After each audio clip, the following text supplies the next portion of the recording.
청년들을 위한 기독교 강요 이야기 2권 5장 자유의지 논쟁에 대한 칼빈의 분명한 답. 여러분 안녕하세요. 기독교 강요와 함께하는 23번째 시간입니다.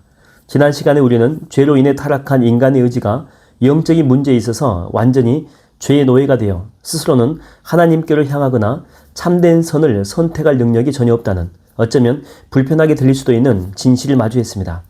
하지만 이 이야기가 우리의 마음속에 완전히 자리 잡기 어렵다는 것을 칼빈도 알았던 것 같습니다.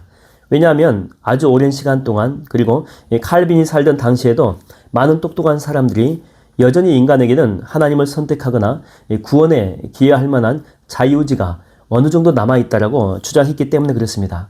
그래서 오늘 2권 5장에서 이 칼빈은 이런 주장들을 하나하나 반박하며 타락한 인간의 의지가 얼마나 철저히 무능력한지를 다시 한번 분명하게 이야기합니다.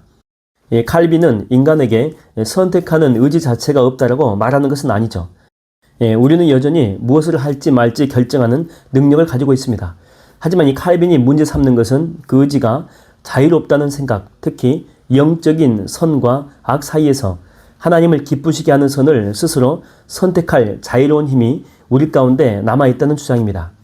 이 칼빈은 성경을 통해서 볼 때에 죄로 인해서 우리의 의지는 선을 향하기보다는 악을 향하도록 강력하게 기울여져 있고 죄의 그 지배 아래 놓여 있기 때문에 하나님께서 와서 풀어주지 않으면 스스로는 죄의 사슬을 끊고 하나님께로 돌아갈 능력이 전혀 없다는 것을 강조하죠.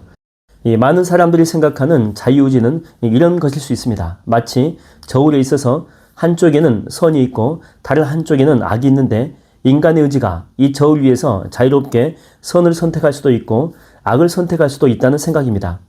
혹은 하나님께서 구원의 손길을 내미실 때 인간의 의지가 스스로 좋아, 내가 하나님께 나아갈 거야 하고 그 손을 잡는 결정적인 첫걸음을 내디딜 수 있다라고 생각하기도 합니다. 인간의 의지가 구원의 과정에서 어떤 협력을 할 수 있다라고 보는 것이죠. 하지만 칼빈은 이런 모든 생각들이 성경과 인간의 타락한 상태를 제대로 이해하지 못한 결과다라고 말합니다. 그는 성경을 인용하며 인간의 의지는 선과 악 사이에서 중립적인 저울이 아니라 이미 죄 쪽으로 강력하게 기울여져 넘어간 이 저울과 같다라고 이야기합니다. 하나님께서 당신의 은혜로 오셔서 우리의 의지를 붙잡고 방향을 바꾸시고 힘을 주시기 전까지는 스스로는 하나님께로 향하거나 하나님이 기뻐하시는 진정한 선을 선택할 능력이 전혀 없다는 것입니다. 하나님의 은혜는 우리가 하나님께로 가려 할 때 도와주는 보조장치가 아니라 아예 죽어버린 우리의 의지를 살리시고 죄의 매인 의지를 해방시켜서 하나님께 순종하고 싶도록 만드는 생명을 주는 능력, 자유케 하는 능력이다 라고 하는 것입니다. 이것은 마치 심각한 악성 코드에 감염되어 완전히 멈춰버린 컴퓨터의 프로그램과 같습니다. 그 프로그램 자체, 인간의 의지라고 볼 수 있는데 이것은 컴퓨터 안에 존재합니다. 실행 파일도 그대로 있죠. 그런데 악성 코드, 여기서 악성 코드는 죄의 권세입니다. 이것에 지배당해서 사용자가 아무리 실행 버튼을 클릭하고 명령을 내려도 프로그램은 전혀 아무런 반응을 하지 않고 멈춰 있습니다. 스스로는 이 상태에서 벗어나 정상적으로 작동할 수 있는 능력이 전혀 없죠.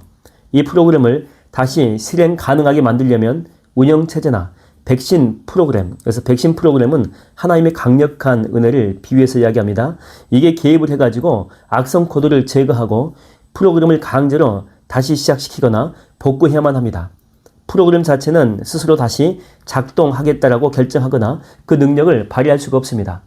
타락한 인간의 의지도 이와 같다라고 이 칼빈은 보는 것이죠. 우리는 죄에 사로잡혀서 하나님께 반응할 능력을 잃어버렸고 스스로는 영적인 작동을 시작할 수도 없습니다.